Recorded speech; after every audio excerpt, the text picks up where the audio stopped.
আজ 15ই আগস্ট, স্বাধীনতা দিবসের পূর্ণ লগ্নে আমার একটি ছোট্ট নিবেদন। কবি সুকান্ত ভট্টাচার্যের লেখা আমার দেশ। এই আকাশ, এ দিগন্ত, এই মাঠ, স্বপ্নের সবুজ ছোঁয়া মাটি, সহস্র বছর ধরে একে আমি জানি পরিপাটি।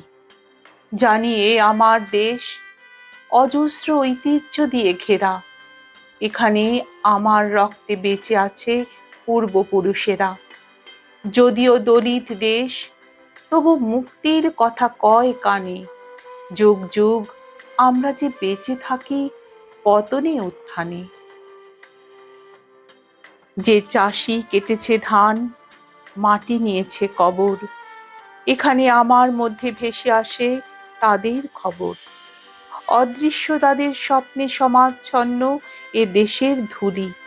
মাটিতে তাদের স্পর্শ, তাদের কেমন করে ভুলি। আমার সম্মুখে ক্ষেত, এ প্রান্তর উদয়ন্ত ঘাটি, ভালোবাসি এ দিগন্ত, স্বপ্নের সবুজ ছোঁয়া মাটি। এখানে রক্তের দাগ রেখে গেছে চেঙ্গিস, তৈমুর। সে চিহ্ন মুছে দিল কত উচ্চ শ্রাবদের খুর। কত যুদ্ধ হয়ে গেছে, কত রাজ্য হয়েছে উজাড়। উর্বর করেছে মাটি কত দিগ্বিজয়ীর হার।